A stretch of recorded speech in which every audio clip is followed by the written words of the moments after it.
The Hard Count is presented by BetMGM. As y'all know by now, we've teamed up with BetMGM this college football season.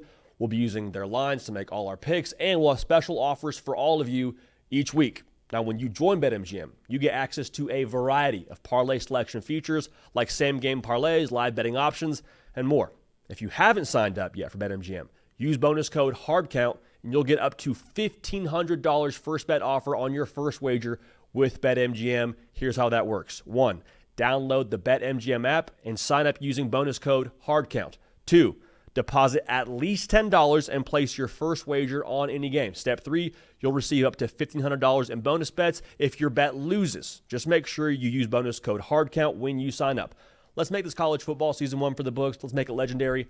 Let's get to the show. Welcome into the Hard Count presented by BetMGM. It is Thursday, September 18th, 2025. Last one on the face of the planet. A lot of things being said right now. A lot of the boilerplate buzz is being said right now as it pertains to the biggest games in college football. Your friends are saying the right thing. They're telling you all the headlines. Your family is whispering about the key matchups, the same matchups that are being regurgitated across every major platform when it comes to these college football games of Oklahoma and Auburn and Florida, Miami, and Michigan, Nebraska. But guess what? Your family and friends hate you. Only we love you. So we're going to talk about what's not being said going into the biggest matchups of this weekend with this phenomenal Week 4 slate. Also, how we're processing the SEC as it stands right now. Not tiers, not rankings, but how we're processing the SEC through 3 weeks of the college football season. Before we get to that, though, a little treat for y'all, man. Bryce Underwood, quarterback of the Michigan Wolverines, potentially, according to Biff Poggi, maybe also doubles as Batman.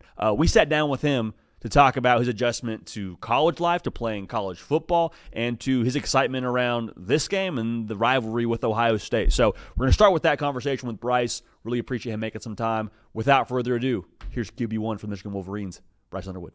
Bryce, I want to start with this, man. Out of high school, you got compared to Josh Allen. Is that a better comp, or is Batman more so a comp for you from a one Biff Poggi? Who would you compare yourself to between those two? I mean, that was the first time I ever heard somebody compare me to Batman. So it's like, it's a win-win, honestly. So I'll take that. I mean, Batman probably be the way that I would lean if anyone ever compared me to Bruce Wayne. But, I mean, a lot of people are talking about you on the field and obviously your story getting to Michigan and all those things. Like, I think people forget, like, you're still a college student. You're still a freshman. What's been the biggest adjustment for you when it comes to college life? So off the field, what's been the biggest adjustment? Honestly, the biggest adjustment for me outside of college and school, University of Michigan being the best program in some of college history, honestly, and just having that as like a backup plan if there was one for me, just to lean on to after football, of course. So, Bryce, for me, like, caffeine got me through college. I know Celsius is making this interview possible. Are you like a 9 a.m. Celsius guy? Is Celsius on the bedside table? We crack one open before we get to it. Like, when does the Celsius window for Bryce Underwood? We have to go with the before Bryce gets ready to take the field, so we Really? can go with that, Okay. of course. Like a little sip? Or are we going full We can't shotgun go the full Celsius to the dome? thing. How does that work? We can't go the full thing because who knows? I might just like I don't know what'll happen if I drink a full thing of Celsius. So That's very fair. A lot of adrenaline, I have to imagine, before of before we take course, the field. But of I got to course, ask this too because I think there's a lot of different takes out there as to like how big you actually are now on your college roster. Like your roster says 6'4", 228. You look bigger than that to me. Can we get an official measurement on Bryce Underwood, the quarterback from I Michigan, just now weighed officially on this show? I just weighed out of practice at 227, so probably Okay. like 230, 231, 229, somewhere around those areas. So Okay. Good to hear. Okay, we'll have that. We'll have the written in ink now then on our side. But man, how's it been adjusting to college football? Has it been harder or easier than you expected? it's been fun. That's the biggest comparison, Hmm. honestly. Having way more fun than I expected to have, honestly. Watching college football as a kid, it was just like, who knows how difficult this possibly can be when I get this much older. Just excited to be able to go in and go out every single week and showcase my talents and everything I worked for. So You mentioned fun. Are we throwing on the backflip anytime soon? Because I know that was something you threw down at the 7-on-7s and highs. Is that going to make an appearance here at some point? Maybe this weekend in Lincoln? I Coach don't know. Moore, the first day I got here, Coach Moore straight said no backflips. I have no time for you getting hurt. I'm like, okay, that's unfortunate. So who knows if it might come or not? It still might be a possibility because sometimes they give me a pass here or there, so it might. Yeah, no backflip policy is not something I don't think a lot of coaches across college football have to worry about, but something you have to worry about at Michigan. It's a champagne problem. You spoke to, getting to Michigan early and all the work you put in before. Obviously, you got announced the starter pretty close to that first game. Was there ever a moment, though, for you, whether it was during spring ball or fall camp, where you're like, hey, I know it's not official yet, but I feel like I got this. Was there a moment like that for you?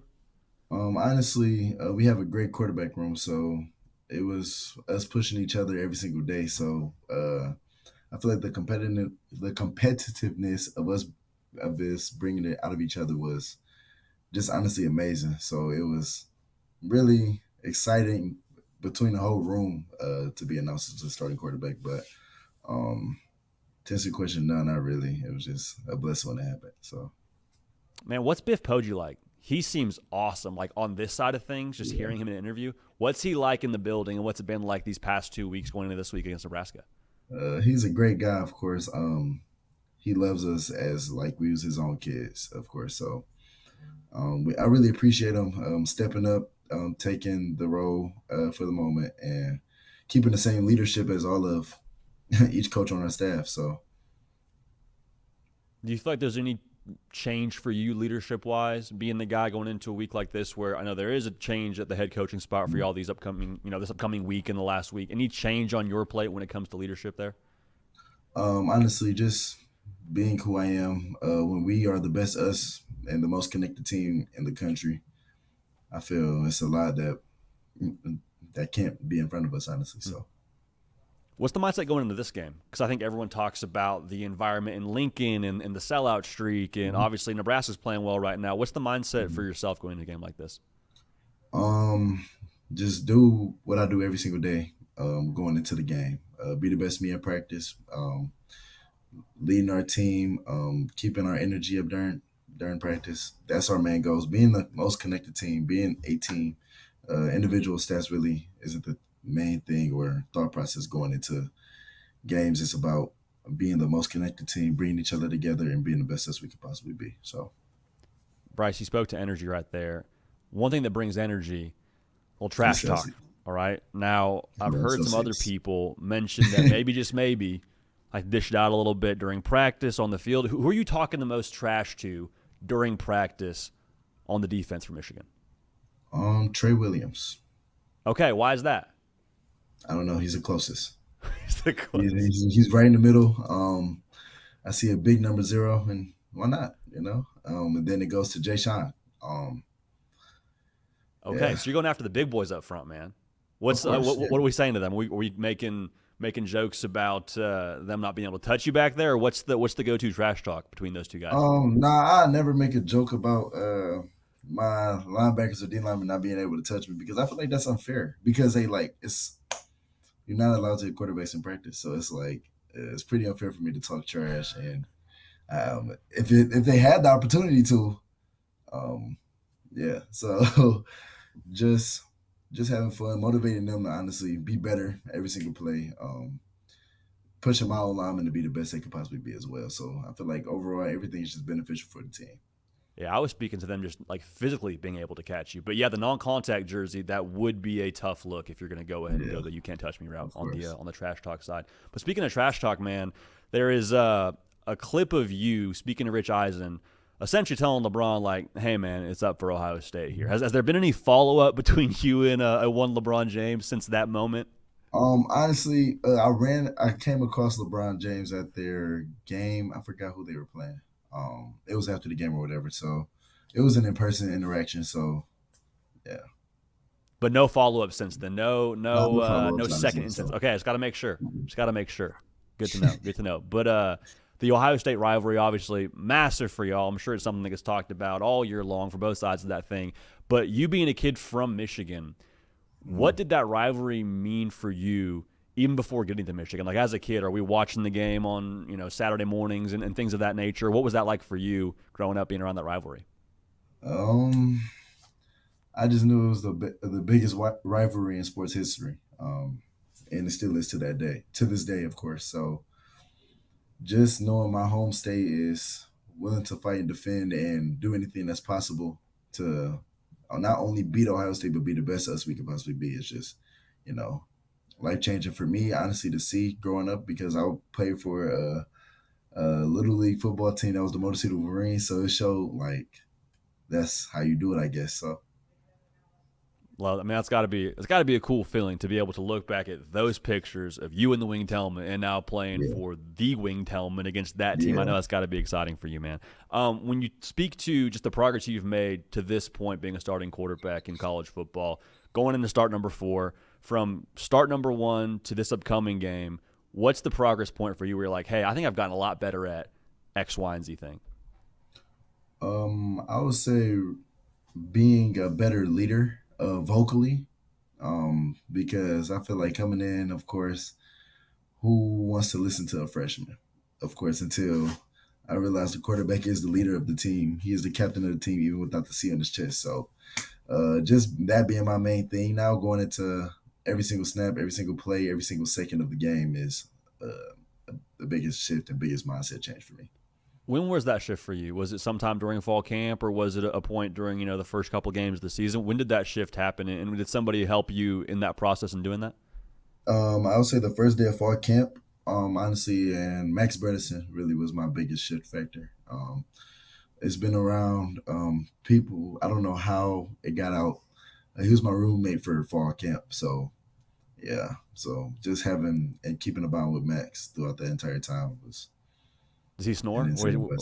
Good roommate, Max Bredesen, or what are we working with there? Like long time in the shower, Max Bredesen, take up all the hot water. What are we working with there? No, not really. Actually, he was actually pretty smooth. He's a great person, like he's a overall leader. He taught me a lot of things about leadership going into, of course, fall camp. First day of fall camp. This is your first day. Just be you. Play football. Have fun. Whenever you see Max Bredesen hit somebody, you see him smile a little bit. And then, of course, I'll bring smiles to the table whenever I make a play or a team makes a great play. Just excitement and everything around. So, love it, man. Well, we appreciate all your time. Last question here.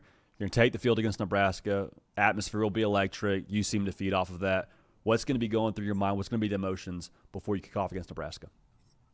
Just remember that I'm blessed and honestly, like just thanking God for being in the position I am, because no matter what, we wouldn't be in this position without God for me, honestly. I pray for moments like this, pray for the strength and the mental strength and the physical strength to be the best and perform the best I possibly can. So there it is. Bryce Underwood, quarterback from Michigan Wolverines, doubling now as the defender of Gotham City and Batman. Bryce, appreciate your time, man. Best of luck this Saturday.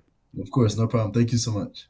It's been 3 weeks in the wonderful world that is college football. Let's start with how we're processing the SEC. Now, I want to give this disclaimer. We kicked around a lot of ideas when putting the segment together. Do we call them tiers? Do we call them rankings? What do we call them? Again, just how we're processing the SEC. So the phrase I'm going to use when we unpack this is categories. So if your team is lower on this list, we look at the graphic, don't get too out of sorts, okay? They're categories, not rankings, not tiers. Without further ado, let's get to the first category. The category is you're scaring the children. Florida and Kentucky. Florida, this isn't you. This isn't what you were supposed to be going into the season. 1-2 right now? Yeah, okay, you lose to LSU. Whatever. Some people might have picked LSU to win the national championship. Not a bad loss. But you lose to USF? Florida. You're scaring my 10-month-old daughter. Kentucky, am I being kind of harsh on you? Yeah, maybe a little bit. But here's the deal. You're on your second quarterback, and it's week 4.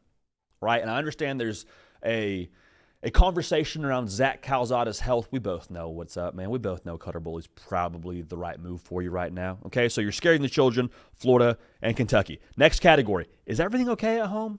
South Carolina? Texas? South Carolina, I was flirting with putting you on the college football playoff. We had a good thing going. And if Lenora Sellers can get back right and healthy, and we hope and pray that he does, and he gets back to the version of himself that we all expected him to be, that changes the discussion. But is everything okay at home, South Carolina? Like, I've seen a couple of things now over the course of a few weeks right now into the college football season, getting beat by 31-7 against Vanderbilt. That's not you. Is everything okay at home, South Carolina? And then Texas, Arch Manning in a press conference the other day, when asked, is it more physical or mental when it comes to his struggles on the field, hat tip to him, he's honest. He goes, it's probably more mental. Okay, well, if it's not something that's going on the field, Arch, is it back at the apartment in Austin? Is it something going on in the classwork? Like, what is the issue here as to why Texas is right now, based on our eye test, looking a little bit lackluster? Now, I like Texas. If Arch Manning ends up playing at what I would call a neutral level, a neutral data point for that team, then Texas can go play for an SEC championship again in 2025. However, Arch isn't just a neutral data point right now. Arch has truly, unfortunately at this point, been a negative for Texas. Now, he has all the ability, and I hope and root for the guy that he ends up having a great season, but right now it's not been what we thought it would be, even relative to what we were saying about Arch Manning. Because us on this show now, we weren't saying he'll win the Heisman. We're not saying he's going to be the number one pick next year. We were trying our best to say, think he's going to be good from the jump, eventually be great. Has not even been good to this point. And that's unfortunate. Again, rooting for the guy. Hope he kills it. But right now, that has not been the situation so far in Austin.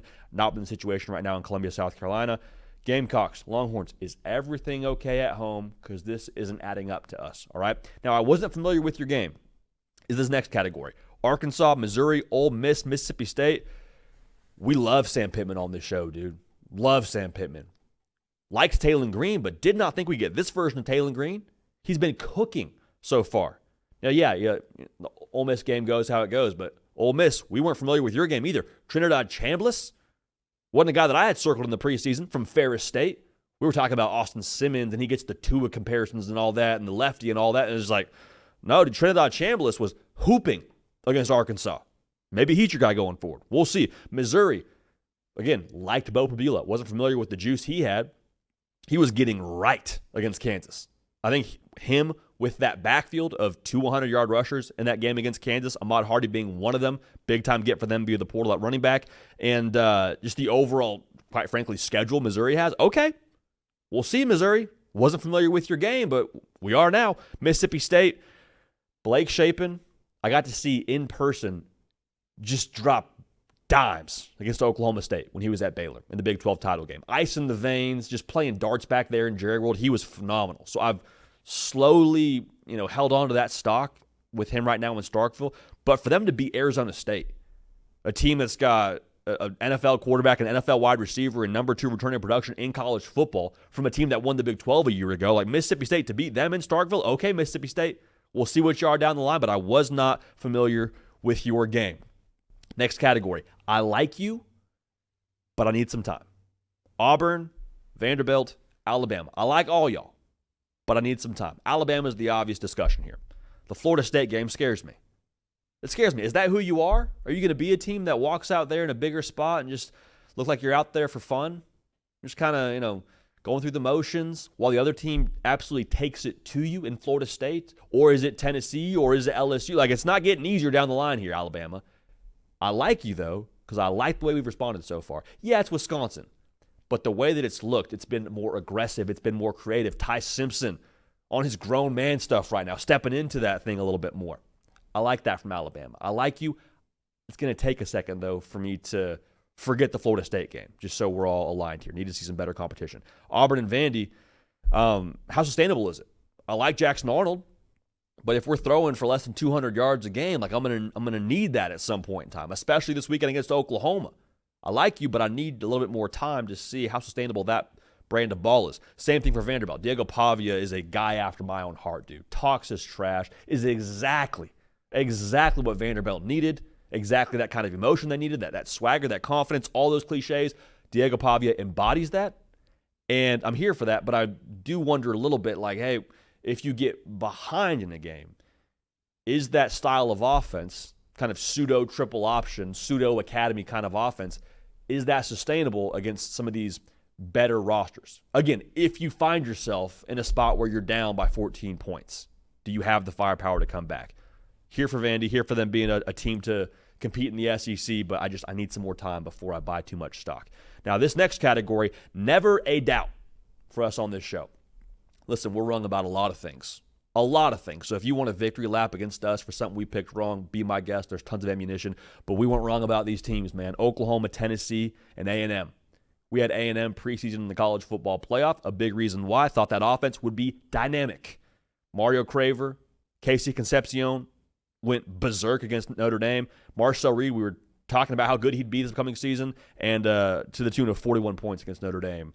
They made us right. Never a doubt with A&M. Still think they're a playoff team. Oklahoma, John Mateer and the Mateer Magic has been as advertised based on what we said preseason to what they are right now. And, I mean, we had Oklahoma preseason at 9-3. We'll see what they are when they get into the meat of their SEC schedule. They could be a playoff team. I wouldn't be surprised if any of these teams were playoff teams at this point, quite honestly. They can win any style of game. Right now, we have them number 6 in the Nothing But Ball rankings. Don't care where the AP poll has them. We love Oklahoma. We loved them preseason. Still love them right now. Never a doubt. Tennessee. In the same vein as Oklahoma, we had you also at 9-3. Well, everyone else was saying 8 wins is a good number. It's a reset year. You lost your quarterback after spring ball. Joey Aguilar missed spring ball. He's never played, ball in the SEC. All that, and that's fine. But Josh Heupel, dialing it up against Georgia, should forever be burned into the frontal lobe of your brain because that is always going to be on the table for Tennessee offensively. And Joey Aguilar has proven now he's got the right football personality to cut it loose, have the explosive plays that you were lacking a year ago. When that defense gets healthy, look out, because I don't think they're giving up 44 at any point the rest of the season, just so we're clear. Next category, Georgia, still Georgia. All right, it's still Kirby Smart. Regardless of whatever you want to do with the post-game celebration, Kirby Smart doing a little bit of like the tongue-out situation. Do what you want to do. You just scored 44 points and won a game in overtime on the road. Here for it, Kirby. Listen, Gunnar Stockton, he's a dude now. He's a dude. Over 300 yards against Tennessee. He rocks the visor. About time Georgia had a quarterback with the visor. If that's in the bag for Georgia, and the defense at any given time looks more like a Glenn Schumann, Kirby Smart defense, look out. It's still Georgia. It's still Kirby. It's still one of the most talented rosters in college football. Don't care about the new pieces. Care about the DNA. Care about the talent level. Georgia's still Georgia. Make no mistake about it. Final category here, spoiled, to quote Brian Kelly. LSU's awesome. I feel even better about picking them on the national championship 3 weeks into the season. Well, JD, the offense doesn't look all that great. Yeah, it's true. I'm not second-guessing Garrett Nussmeier. Dude threw for over 4,000 yards last year with no run game. They're going to get it right. Offensive line, gelling a little bit, sure. They're also not playing a bunch of slappies out there. Clemson has got 2, maybe 3 first-round draft picks on that defense. Florida, say what you want about what's going on the offensive side. Defense has allowed 2 touchdowns on the offensive side so far. So, 2 good units so far. I'm not worried about LSU. If you're worried about LSU, to quote Brian Kelly, you're spoiled. All right, so let's recap it here. How I'm processing the SEC in these given categories right now. You're scaring the children, Florida and Kentucky. Is everything okay at home? Texas and South Carolina remains to be seen.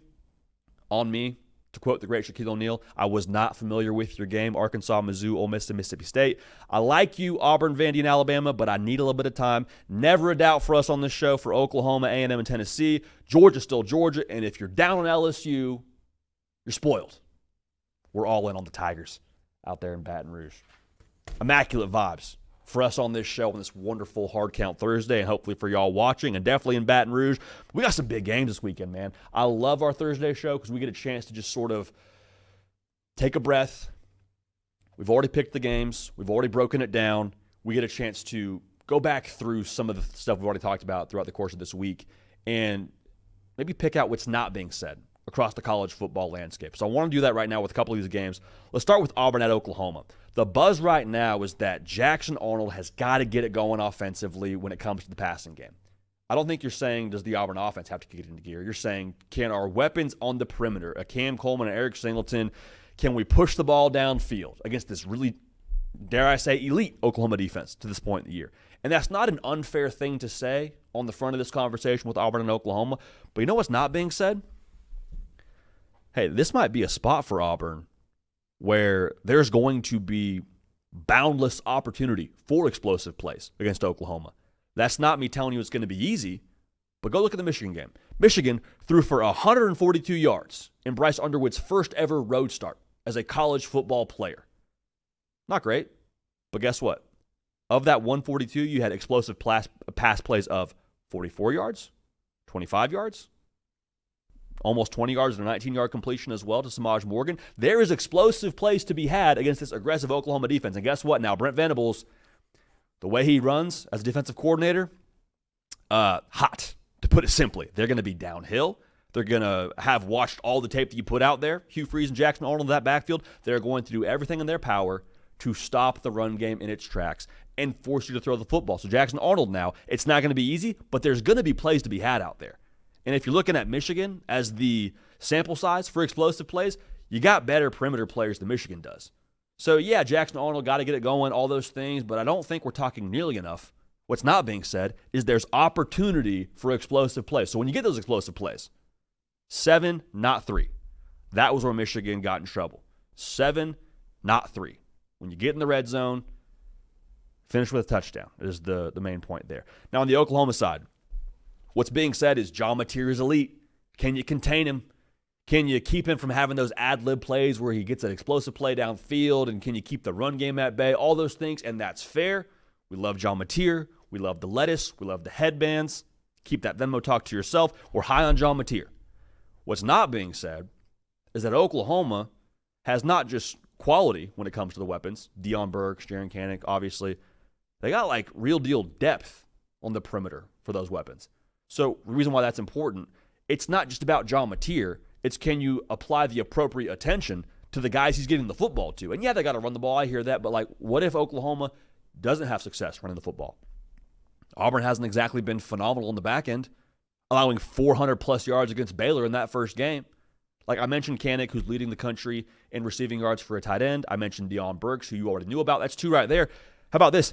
Keontez Lewis, 12 yards a catch right now, 2 touchdowns. Isaiah Satania, he's a proven commodity in the SEC, also averaging 12 yards a catch. Had like a year where he almost had 500 yards at Arkansas. There's like real deal production on this roster at the receiver and tight end position where, great, you want to take away Mateer in the run game, like you better be dialed in on more than just one of those weapons in the pass game, because Oklahoma can and will beat you that way if you're not on your P's and Q's, if you're not getting to a one John Mateer. So I say both those things of Auburn's got explosive potential in this spot against the matchup with Oklahoma. I mentioned the weapons for Oklahoma on the perimeter and how they match up with Auburn. Y'all, this game, be prepared. Just be at the ready for it to get a little bit shootout-ish. Now, I don't know that it's going to get into like the 40s and 50s, but Hugh Freeze, as much as, he's gotten some criticism for how he calls the offense, look at him in like the gotta-have-it games. He's been pretty solid. I won't say he's perfect, but like the Georgia game comes to mind 2 years ago where they gave him fits with the perimeter run game. Talk about the Bama game a couple of years ago. They were good enough offensively. Like Hugh Freeze has found a way to make it work. So as much as I think this Oklahoma defense is really good, be prepared for there to be a lot of points in this spot if Hugh Freeze gets in his bag a little bit, the receivers get going, Arnold's seeing it, delivering the football. It could get that way. All right, so that'll be a lot of fun, but that's what's not being said when it comes to this game in Norman and the Jackson Arnold return to play his former team. Now, what's not being said in Florida at Miami? We'll unpack that right now. Before we do that, though, college football sickos, if you live and die with how your team does every Saturday, if you're consuming transfer portal intel, if you're dialed into recruiting or dialed into this sport year-round, good news, you're just like us. You found a home. Welcome. Make sure you're subscribed. It's college football. Nothing but college football year-round. But right now, we're in the heat of college football season. If you're a Florida fan, you're a Miami fan, or you're a sicko like I just mentioned, make sure you're subscribed right here. We got you covered. We're one and the same. Appreciate you being dialed in and being subscribed. The buzz around Florida right now, though, is what? DJ Lagway. Can he get right? Were we too high on DJ Lagway from the jump as a media? Did we crown this kid too early? It threw 5 picks against LSU. DJ, we got to get right. That's fair. I hear that. But here's what's not being said. You got to run it, man. Got to run it to help your quarterback. People are talking about DJ Lagway and all his picks he threw. Guess what? You throw it 49 times with a quarterback who did not have a ton of reps during fall camp and definitely not a ton of reps during spring practice. It's going to happen, man. It's going to happen. Help him out a little bit. Run the football. Like Florida. Wasn't that what we said about you before the year? Great offensive line, Jaden Baugh, good running back room. Like, okay, then don't run it don't throw it 49 times. Run it a little bit. Help them out. Even if you think that Miami's secondary is gettable and it's suspect, you don't trust the piece they got through the portal, more power to you. But even if you want to test that, guess what? You still got to possess the ball to win. Now, Florida did possess the ball against LSU for a 37-minute period, and that's neither here nor there. But against Miami, you want to limit Carson Beck's shots at you, right? I would think so. Also, if you want to take shots downfield, how do you help yourself do that? Run the ball. Command something in the box. Yeah, Lagway's got to play better, 100%. But run the football and help my guy out. That's what's not being said, for my money. Now, for Miami, the buzz coming into this is Carson Beck is awesome. Malachi Toney's great. Both true statements, as well as the rest of the receiving core that's being talked about. Florida is limping in here a little bit. I think a lot of people are looking at that 7.5 number, favoring the Canes, and like, okay, now here we go. I like that. Easy money is what some folks are saying. Listen, Florida as a defense, I think what's not being said is they're going to be the best defense that Miami's played against to this point. You say, well, JD, Notre Dame, they're stacked with talent, aren't they? Yeah, 100%. But I just watched Notre Dame give up 41 points this past weekend to Texas A&M. Florida's allowed 2 touchdowns. Again, Notre Dame giving up 41 to A&M this past weekend, and Florida's given up 2 touchdowns all season. Also, Carson Beck, he's played Florida before, right? Last year he played him, remember? At Georgia. Threw 3 picks. So Carson Beck, this is a spot now for you to kind of get back right. Miami has an offense. We get to kind of verify you, I think, in this spot against that Florida defense. Because say what you want about the offense, say what you want about Billy Napier and all those things in his hot seat, all fair. Defense is good. Defense hasn't been the problem for the Gators. They allowed 13 points last weekend to LSU. Had a pick 6 that made it 20. That's a good defense. So we'll get a chance to verify exactly how good and how far along this Miami team is offensively with Beck, with the weapons, with the freshman Malachi Toney, and all those things. Not questioning them. I'm just saying, really good filter. The best defense we've seen yet for Miami when it comes to what they are on the offensive side of the football. So what's the point, JD? What's the point? You're saying these things aren't being said. Why should they be said? The matchups and the weather in this spot could kind of make it a little bit ugly. You know what I'm saying? A chance of rain all day in Miami, similar to that Notre Dame game. Florida, you're kind of built for an ugly game, aren't you? Wasn't that what we said preseason? Hey, Florida, they can win in the 30s, they can win in the 20s, doesn't matter. They're built for an ugly game. Okay, we're about to find out. We're about to find out. In Miami, if you can win ugly, if you can win similar to that Notre Dame spot where you score, just call it 24 in this game, and you win 24-21, you win 24-20, okay, hey, noted. Miami can win ugly games. Miami a year ago was not winning ugly games. They were ugly, but only ugly on the defensive side. Like Virginia Tech is 38-34, where we're defending a Hail Mary going to review to see if we can come out of this thing with a win on a weeknight. Can you win low-scoring ugly against an in-state team in Florida? Remains to be seen. But that's what's not being said around both of those, and we're going to learn a lot about both teams, with Florida being in desperation mode and Miami trying to be into ascension mode to make it all go. All right? Now, let's move on to the Bussin' Bowl. What's not being said in Nebraska and Michigan? I'm glad you asked. What's being said is, hey, big spot for Dylan Raiola. Can the Nebraska offense under Dylan Raiola, can he win the game that, quite frankly, he came to Nebraska to win these kinds of games, right? To get you over the hump against the Michigans and Ohio States of the world and all that, and fair thing to say. But I think what's really important in this game, what's not being said, is how crucial these weapons are on the perimeter for Nebraska. Because think about what we said about them during the preseason, fall camp, spring ball. Hey, they went to the portal and did some work now, right? Dane Key, dog for you on the perimeter. Seen dividends so far. Went out and got Dana Holgerson via, I don't know if the portal is the way you would phrase it, but he became your offensive coordinator at the end of last year in a way to maximize Dylan Raiola. To maximize Dylan Raiola, you got to have the weapons, right? Dana Holgerson, can you dial it up a little bit? My question in this spot now, and what we're talking about, that's not being talked about nearly as much, is can the weapons win quickly enough to help out the Nebraska offensive line against that front seven of Michigan? I like Nebraska's O-line, but I don't want to give them 3 Mississippis to rush the passer. Can you win quickly and be a target for Dylan Raiola? Second question, can you win with the ball in your hands? Dane Key, Ja'Cory Barney. Can you make something happen after the catch? Because against Michigan, I think it's going to take something like that. I think it's going to take easy access throws, make a man miss, upfield. We're upfield for 17, 20, 25. Those kind of chunk plays that are just easy throws for Raiola, that's going to be crucial in this spot. Okay, so I understand Raiola, you got to deliver the mail, you got to be on your P's and Q's, can't give it away. All those things are true. But I don't question if Dylan Raiola is up for the task talent-wise against Michigan. I question if you have players that can go win against Michigan's secondary. That's going to be massive for this whole thing. That could also determine the game. Now for Michigan, on that side of the football, or on that side of the matchup, rather.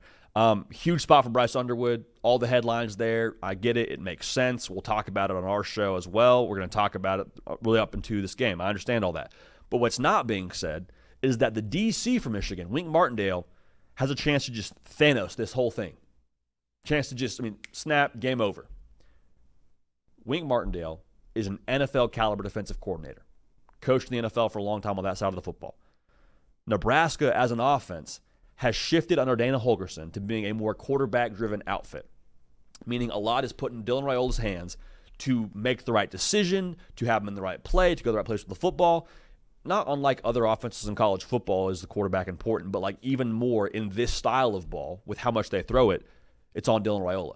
So Wink Martindale, with how complex and aggressive he likes to be, he's going to test Dylan Raiola. All right, he's going to, I would have to think, maybe kitchen sink's a pretty excessive term to use there, but he's going to throw something in the kitchen at him. Maybe some Tupperware, a couple of plates. Wink Martindale will make Dylan Raiola's job hard pre-snap.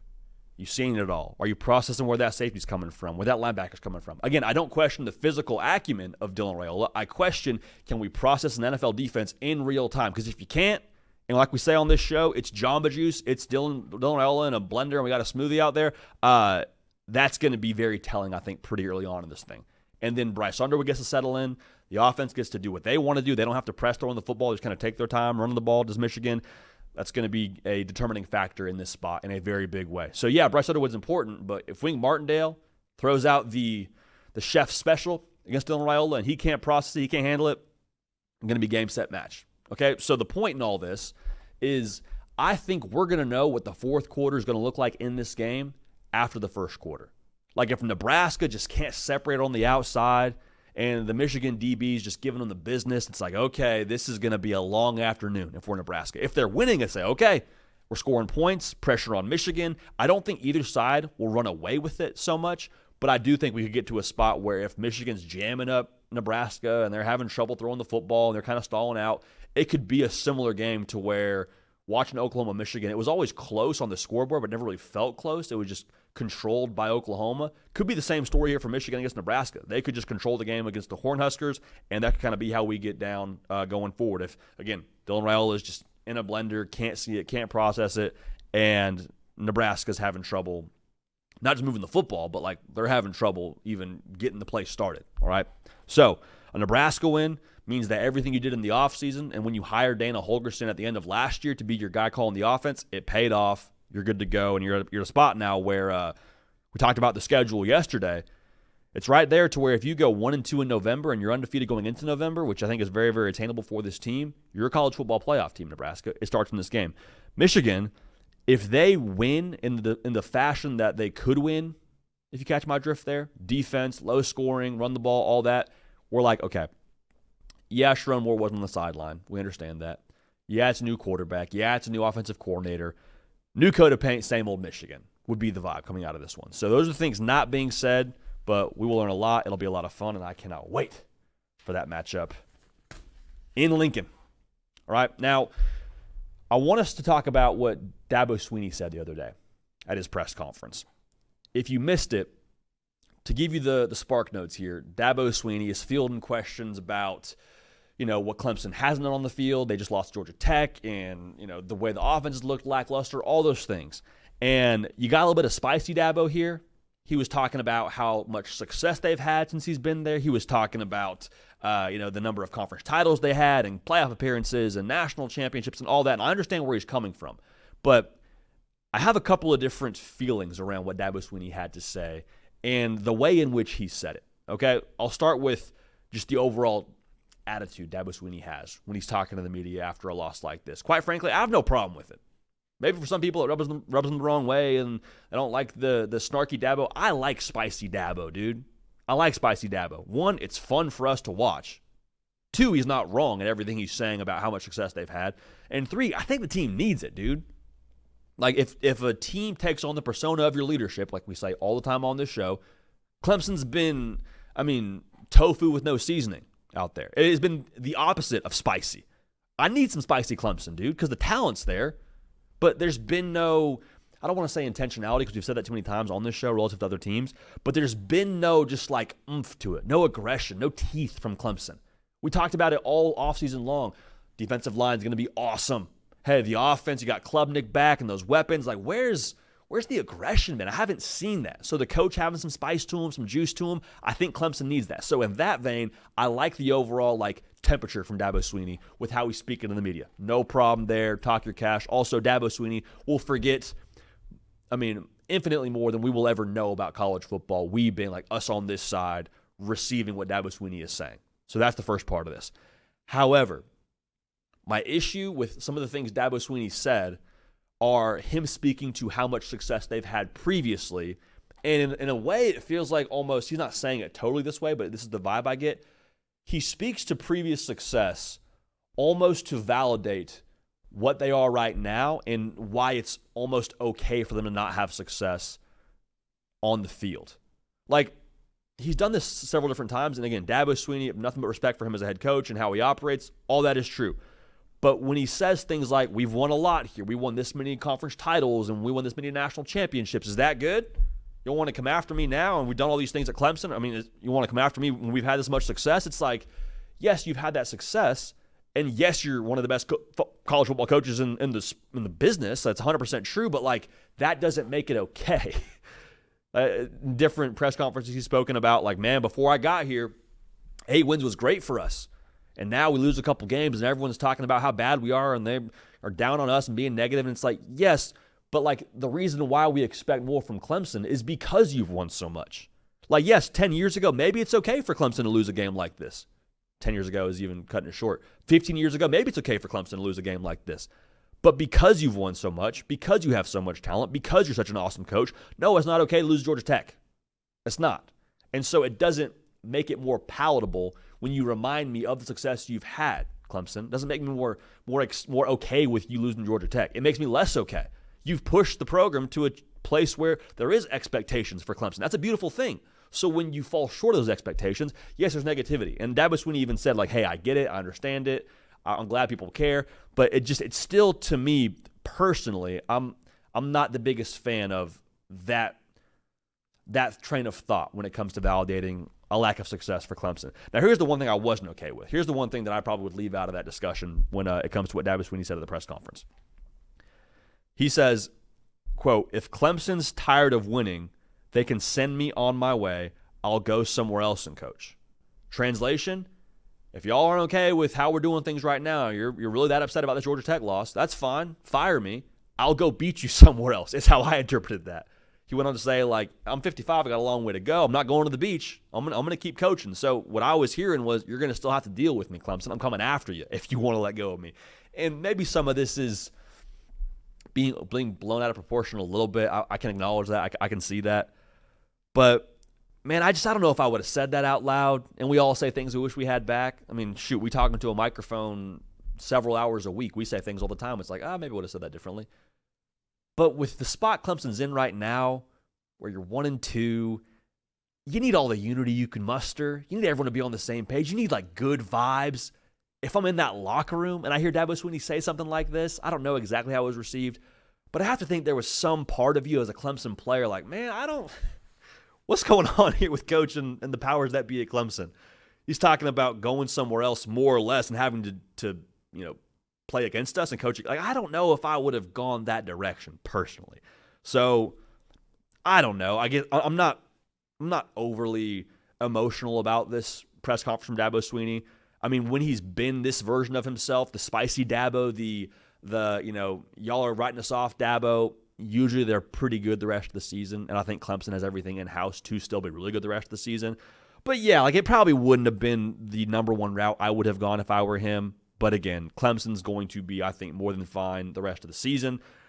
They got some big ones on the schedule. I say they're going to be more than fine. They're more than fine from a talent matchup. I'm worried about how they look against Georgia Tech. So I'm worried while also understanding that just at the drop of a hat, Clemson could be one of the best teams in America based on what they have on that roster. Dabo knows that. We all know that. And he was speaking like that at his press conference. Would have left out the I'll go somewhere else if y'all don't want me, but neither here nor there. All right, so week 4 around the corner. We did this last week. I want to do it again. The pre-week 4 superlatives for this college football season. It's not just me, though. It's myself and the man who makes this whole show go. 2-time alley runner extraordinaire, 2-time All-Sun Belt safety from Appalachian State, producer of the Hard Count, Cade Smith. You know Miss Cato. Cato, it's a good slate, man. It's a good slate. I don't know if everybody's saying that across the country, but I appreciate your enthusiasm. Shame on them. I mean, we got a couple of ranked matchups. We do. Got a rivalry game in Florida at Miami. We got a rivalry game, if you want to call Michigan and Nebraska a rivalry game, for those of y'all that subscribe to the Bus and Bull theory. I mean, got the Iron Skillet, SMU at TCU. It's good. Texas Tech at Utah. We got a good slate, man. I'm excited for it. Yeah, it's not the sexiest slate, I would say, but it's a sicko slate. Sicko slate. And if you know, you know. If you know, you freaking know. So we got a couple of categories to get to here. Upset if I had to pick one, must-see TV, things could get weird, all that. But if you're trying to get out to some games this weekend, the best way to do that is with our friends of the show, Game Time. Game Time, fast, easy, safe, effective, affordable way to buy tickets. You can buy at the last minute if you want to using the Game Time app. You can buy and know the seat that you're sitting at view-wise before you even buy it. Game Time is the best way to buy tickets, the best way to get to a college football game this season. So if you hear nothing else right now, we're going to save y'all some money if you're a friend of the show, all right? Take the guesswork out of buying tickets with Game Time. Download the Game Time app, create an account, use code HARDCOUNT for $20 off your first purchase. Terms apply. Again, create an account, use code HARDCOUNT, HARDCOUNT for $20 off your first purchase. Terms apply. Swipe, tap, ticket, download the Game Time app today, and get right for week 4 of the college football season, as well as the rest of the college football season, all right? The best way to buy tickets. So, Cato, let's start with this, man. The upset that you are tracking, if you had to pick one. I got West Virginia at Kansas. The Fighting Rich Rodriguez's off of a win in the backyard brawl over Pitt. Got some mojo. West Virginia on the road, 14-point dog, man. 14 points. Maybe, just maybe, we see things turn around a little bit, and we see them take that Pitt win. Listen, Jalen Daniels, as much as I love the guy, sporadic in a word. He's hot. He's cold. He's yes. He's no. To quote Katy Perry. If I had to pick an upset, I think the Nears in Big 12 play on the road in Lawrence is the one I would look at most closely. What about you? Yeah, I think if they can bring that same edge they brought in the backyard brawl, hard edge. If they can travel with that, upset watch for sure. What do you want? I want to bring up that I brought Vanderbilt up as my upset last week. They pulled off the upset, so we're 1-0 if we were tracking that. What's wrong? But I'm feeling a little wavy, JD. The green wave against Ole Miss. Hey. John Summerall, the reason why I didn't take Tulane as the team I thought that would make it potentially to the college football playoff to represent the group of 5 was because of their schedule. But they're flying through it right now. Northwestern, don't care. Duke, don't care. They don't care about Trinidad Chambliss making his second career start at Ole Miss. Give me the green wave. The reason why I was so adamant that they beat Duke is because I watched Duke beat themselves, and Tulane doesn't do that. It's the perfect group of 5 team for that kind of upset. Jake Retzlaff looked like Lamar Jackson last week against Duke, so Trinidad and him will be going head-to-head. You'd like to think maybe last week is the peak of what we saw from Trinidad. I think if Austin Simmons was playing in this game, we'd probably feel better about it, but I think they definitely cover, but upset watch for sure. The Tulane Green Wave, I think, can get it done, and then that's when the college football playoff conversation gets extremely real because they'd be probably the only group of 5 team that has 3 Power 4 wins after that. Yeah, that would. Hey, I like the way you introed that. Things get wavy. Things can get there for the college football playoff, man. It's a swell coming. That was a great text to get on Saturday night saying Jake Retzlaff looks like Lamar Jackson right now. Look at the stat line, man. He was running all over him. That's so fun. That's just college football. Dude shows up a few weeks before the season, wins the job, looks like Lamar Jackson against Duke. Neither here nor there. Hey, Cato, I want to have you go first here on this next one. Things could get weird. What's on the docket here for you for a college football game that could get a little bit wonky this upcoming Saturday? This is a big-time game that we've already talked about on the show. I think Florida versus Miami can get a little weird. I think that there's no shot that Florida is possibly worse offensively in this game, right? Yeah. Like, if DJ Lagway's not going to throw 5 picks again, right? Like, we've talked about it before. I think you were early to the party talking about how Florida back against the wall, They played so well last year in that position. You expected more of it in this LSU game. I think rivalry game, constant reminder of what this specific matchup looked like to open the season last year in the swamp, in the locker room all week with Billy Napier, probably with his messaging as well. I think this one can get a little weird. I still like Miami to win it, obviously, but I think Florida now, 3 weeks into the season, back really into the wall, I'd say. Just indentation. I think this is the game, plus the rivalry aspect, where they're the most wounded, dangerous animal of the beginning of this season. I still, again, Miami probably wins, but I think this one gets a little weird and interesting. That's so funny, because you and I were talking before the show. We don't want to share notes on this. Yeah, me and JD don't know what our picks are for the game. No idea. And we knew there was potential for some overlap on a couple of these categories. This is the one, I had the exact same thing as you, Cato. Going to be kind of potentially slippery when it comes to that football and the grip on there. A little bit of rain throughout the day in Miami, Florida. You mentioned the desperation from the old Gators out there. As you were saying that, I was listening, but I also was like, okay, he just said Florida, Miami. What's another one that could be weird? How about the battle for the Iron Skillet? SMU at TCU. I love that matchup. That's the sleeper matchup, I think, of the weekend. It's fun, dude. Sonny Dykes versus his former team. Rhett Lashley, battle for Dallas out. I think TCU is very much so in the mix, as well as everyone else in that conference, for the Big 12 championship. SMU proven they're going to be a team that has to be reckoned with to some degree. Now, SMU last weekend did not prove that, just so we're all aligned. But I think that SMU is a little bit frisky coming off that one last weekend. It'd be a fun one. SMU, TCU, things could get a little bit weird. A little bit weird on that one. But Florida, Miami is also my pick for all the reasons you mentioned, as well as the fact that Miami, going back to this, not to rehash it totally, be all over the map here, but Miami never trailed in a football game to this point. A lot of new pieces. How do they handle a little pop in the mouth from the Gators early on, which you would hope you'd see from a Billy Napier squad? You'd like to see it, right? I mean, if not now, when, right? That's the truth, because it's not getting easier. Nope. Definitely not getting easier. Must-see TV, Cato. I got Arizona State going to Baylor. Right, that's the game that I had preseason circled as the best game for this weekend potentially, and I got a lot of flack on Twitter for it. And it's not game day. I thought it would be, but it's not. But you know what, man? Sam Leavitt and Jordan Tyson, with ASU already having a loss on the schedule, still a college football playoff aspiring program, as is Baylor. Baylor already also has a loss, but you got to go to Waco. Waco, weird stuff happens. That's a defense now at Baylor that did not look that inspiring against an Auburn outfit that first week of the season. Since then, they've been humming. Arizona State, though, with a quarterback wide receiver duo that's NFL caliber and Leavitt and Tyson, that's going to be must-see. You got to see it. All right, turn on your TV and watch it is my point here. Be a fun one in the Big 12 country, Cato. Must-see TV, ASU at Baylor. It's so must-see for your eyes. They're just so ready that your mouth didn't know what to say. It can't catch up. It's a lot. Before the show, we were talking about, again, like trying not to have the same ones we'll see. And I thought you were going to throw some curveball here. This is exactly what I thought you were going to say. Really? I thought for sure. Yeah, this is your. Dang it, dude. These are your Bears. Dang it, these are dude. your Baylor Bears against the defending Big 12 champs. Of course, this is must watch. I think that if anyone, I know everyone locked in on the show is a diehard. They're a sicko. They're into Big 12 ball. Hopefully, half as much as we are. If you're not, this is, I think, the game to watch. Watch these two quarterbacks get after it. Doesn't get better in the country, in my opinion. We've seen some disappointing quarterback play in the SEC, some other conferences, some guys that were super touted coming into the year not living up to it. Sam Leavitt and Sawyer Robertson, cinema every time they touch the field. I watched a little bit in the 4-box. I had Sam Leavitt and the Arizona State Sun Devils in the 4-box for just a little bit last weekend. And in the 4 or 5 minutes that I gave them my attention, they didn't disappoint. Sam Leavitt had a 6 scramble that got a little viral on Twitter. And then he had another play where he just made like a off-platform jump pass to Jordan Tyson. I was like, wow, that's cool. Then Jordan Tyson hurdles over someone on the sideline, goes pylon about 5 yards away. I mean, this is as watchable as it gets. So you took the words out of my mouth. We have the same pick here. This is must-watch TV for sure. You know, I'm surprised neither one of us went Texas Tech at Utah here. I also have down or Dampier. If you were to go first in this segment and go ASU Baylor, I was going to say Devin Dampier.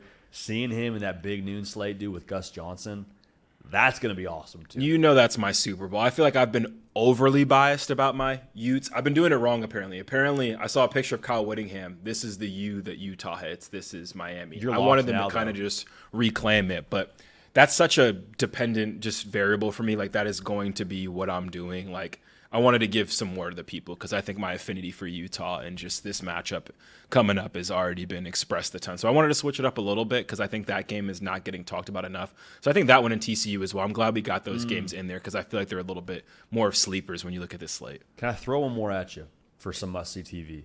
You throw it, I'll catch it. Illinois, Indiana, dude. In the fourth quarter, that game's right now plus 4.5. Minus 4.5 favoring Indiana, but Illinois plus 4.5 in Bloomington.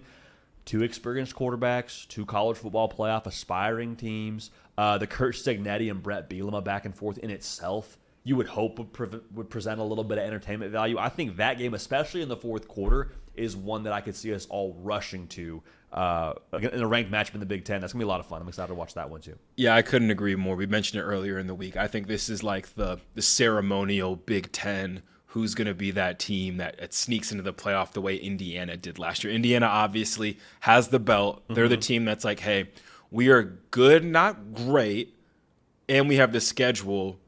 We're going to go to the playoff. That's what they did last year. They're still holding on to the belt. Illinois, a lot of people like them to take that belt this year, and I think this game just signifies it. And you mentioned the two head coaches. If we can get any just ounce of shenanigans out of these two coaches, we know Brett Bielema and Beamer in the bowl game got at odds. We know Kurt Stignetti isn't afraid to mix it up. Would love to see it. Would love to see some antics in this one as well. Give us some antics. Give it to us. Illinois saying, I should have ordered that, looking at Indiana. Wait, one more thing about that game.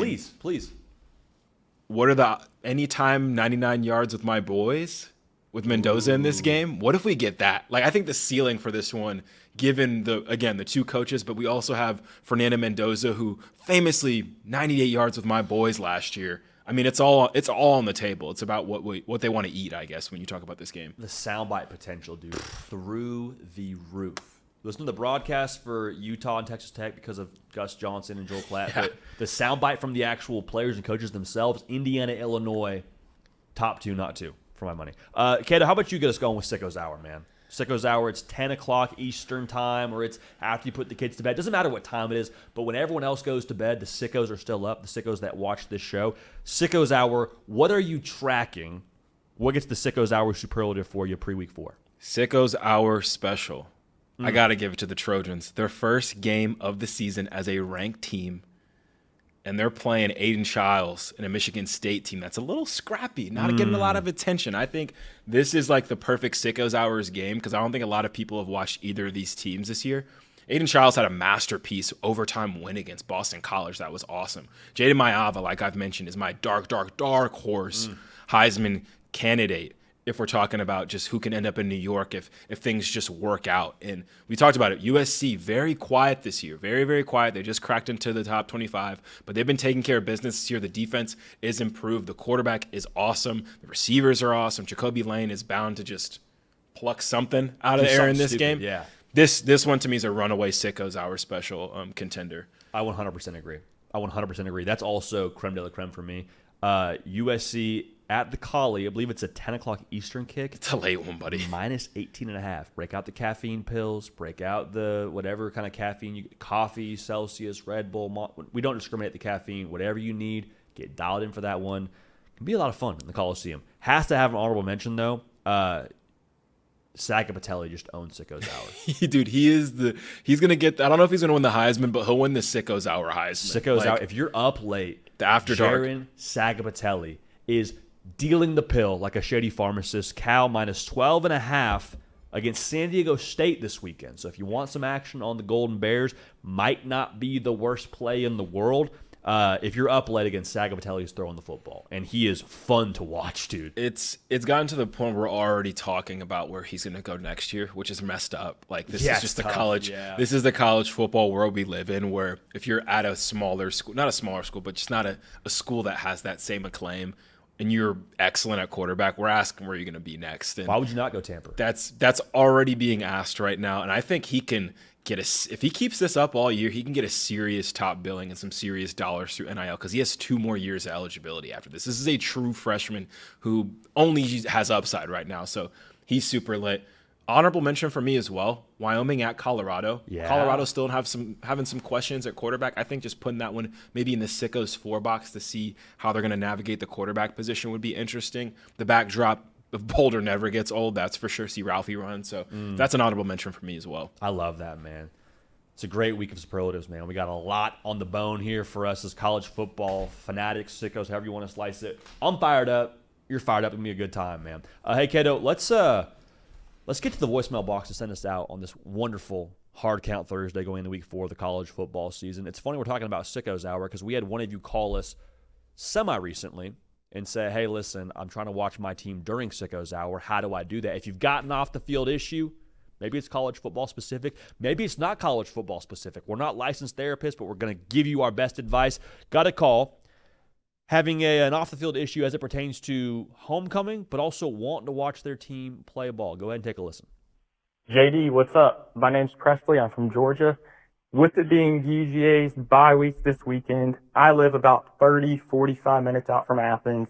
Everyone around me, diehard UGA fans. My school this weekend is having our senior homecoming dance. And me and my girlfriend really wants me to go. I don't want to go because I am a diehard Auburn fan and want to watch Jackson Arnold's reunion to Oklahoma. What do you think I should do? Should I go to the dance or should I stay home, watch Auburn, Oklahoma? Thanks for all the great shows you put on and all the Auburn content. I love it. Thanks for the show. Love you, JD. Presley, love you, man. Appreciate you calling in again, 629-888-3931. If you got an off-the-field issue, give us a call. I want to talk to you about it. So, Presley, here's my first thought for you. Homecoming's a good time. Homecoming is a core memory for a lot of us during our high school days. My freshman year of high school, I was lined up to go to homecoming, was excited about it until you kind of narrow in on that date and you say, oh, wait, that is a Saturday. Oh, wait, who's playing that Saturday? The Saturday of my freshman year homecoming dance was the same day as LSU playing Alabama. Remember, that's 1-2 matchup. A lot of people were calling that the game of the century. You got Jordan Jefferson, not Justin Jefferson, Jordan Jefferson playing quarterback for LSU. You got Trent Richardson playing running back for Bama, Adrian McCarron at quarterback. Like, we could go back and forth here on what was going on in that game. My point being, I remember that game specifically because your boy broke his collarbone the morning of in a freshman football game. So I wasn't at homecoming. Went to the dance, or did not go to the dance, rather. Went home, sat on the couch with a sling and in tremendous pain, but watched LSU win that football game 9-6. The reason why I say this to you, I have no idea what color dress my date was supposed to be wearing. I have no idea what the corsage was supposed to. I don't remember what I was supposed to wear. I remember it was 9-6, though. I remember they had a rematch of the national title game. So I'm not here to tell you shouldn't go to homecoming. What I am here to tell you is some of these things that last with you might be your answer. Now, if you have to appease your girlfriend, charge up the phone, get the Wi-Fi, get the YouTube TV. Let's lock in, brother. Let's lock in. It's a mission that only you know what it requires, but that would be my 2 cents. Some things you remember, some things don't stand the test of time. Cato, you had a good thought before the show on this very specific off-the-field issue. I want to give you the floor to speak to this a little bit, because I think the question that we got answered in that voicemail, I think is a pretty good one. Yeah, me and the homie P are both from Georgia, so I think as someone who has done homecoming in Georgia, I think we have something in common here. I think the main question is what grade is he in? Because homecoming is fun or whatever, but it's not prom. I think he said senior homecoming dance. Senior homecoming? That's what I believe that's what the voicemail said. Okay, yeah. So for me, like, homecoming's cool. I went to my freshman homecoming. I was like, this is all right. And I didn't go to another homecoming until prom, junior and senior year. Because I think prom is just so much better that if this is like if it's senior year, man, like being the oldest ones at homecoming, like maybe not the vibe. I think if he's an upperclassman to me, I think sit back, wait for prom. That'll be more worthwhile. Underclassmen, though, not familiar with the high school dance game, definitely go to homecoming to experience it for sure. At the end of the day, though, man, like, I think it's between him and his girl. Like, how long you been dating the girl, how adamant she's on homecoming. Do y'all have a group already set up? Like, there's a lot of accoutrement that comes with the homecoming experience. Are the corsages already, like, how deep in the weeds are we? Because I feel like homecoming isn't necessarily a game time decision kind of thing. Did he ask her homecoming, big sign, made a big thing out of it in front of campus? Like, there's so much that goes into the pre-homecoming that a part of me thinks like if it's questionable, like homecoming to me is not like a half in, half out kind of thing. So I think it's between him and his girl assessing the stakes of homecoming, how in or out are they? And if they're already kind of out, probably just watch the game. But if there's no soft commit, I feel like, to homecoming. Like you don't commit to homecoming, and next thing you know, you're on official visits going around across the country. It's a hard commit. Like you were committed to homecoming, you're going. So a lot of that is between him and his girl. But I think also taking a step back and looking at the high school experience, prom's better. So I mean, if you haven't done homecoming, do it. But if we have prom on the door on the horizon coming up here, it's spring. You won't miss anything. So that's my 2 cents. Dude, here's my thing. It's as we talk this out further, also heck of a word drop. Accoutrement? Hey man, I thought you were like that. You had the Ivy. You were repping the Ivy League today with the Cornell, so I had to give a big word. I've never heard that. We got to talk off the. You said corsage, and it kind of got me flowing. Means. Shoot, man. Okay, well that's one part of this. The other part of this is, if it's your senior year, here's just like the nostalgia guy in me, like the romantic in me about like just different chapters of life. Like, dude, you're never going to homecoming again. You know, if it was junior homecoming, I think I would actually say just like, dude, forget it. You got one more in the chamber. Go watch your dogs. But like, I don't know, man. I just say go watch your dogs. Go watch Auburn play the dogs, just so we're all clear there. Man, I don't know. I think I would probably go to homecoming and YouTube TV it. So for me, like last thing I'll say. No, a little bit, right? I mean, I don't know. That's me. I don't know how they're rocking 30 minutes outside of Athens, but 45 minutes outside of Athens. Like homecoming wasn't great. Like it's at the school versus at a nice venue. Like we weren't doing it big with the dinners and stuff that you would do for prom. Like it's kind of just a show up, socially awkward kind of thing, and you bounce. Yeah. And I'm picturing now like 2025 homecoming. I mean, I'm picturing like worst case scenario. It's just like a bunch of kids on their phones and like some TikTok dances. Like I don't know if this is going to be able to compete with the college football slate we have this weekend that we've been talking up this whole episode. So, can you AI yourself in? Can you hologram yourself in? It's 20. You just said it. 2025. A lot of tech out there. Can we be two places at once? Ask ChatGPT what you should do. Like I don't know, man. Zuckerberg, man, let's do this. I think he has to talk to his girl, though. Talk to his girl, follow the heart. Like, do people do, like, homecoming the same, like, a promposal where you, like, go all out? Like, if he asked her, like, all out, then yeah. But, like, I think prom's the Super Bowl, man. Like, if this was prom, it'd be way different. I'd say go to your prom. Go to your senior prom. Go to your junior prom. I would agree. Homecoming, that's fine. Homecoming game is cool. Homecoming king, homecoming court, queen on the 50-yard line at halftime. Like, to me, that's where the hype of homecoming is the actual football game. Double up, man. Get yourself some Friday Night Lights, and then watch your team play. War Eagle. Yeah. Well, regardless, Presley, we wish you the best. We wish you Godspeed in this decision. Hopefully, we provided some helpful data points to talk through with your significant other. We wish you the best, and we wish your Tigers the best when it comes to what's going on during that homecoming dance. But we appreciate y'all being dialed in. Caden Smith, the ones, the twos, the microphone, everything you see here happening through my guy. For us on this show, for myself, Judy PicKell, we appreciate y'all. We love y'all. Let's have a tremendous week for the college football season. We will keep this party rolling. We will see y'all next time. Let's go Big Red.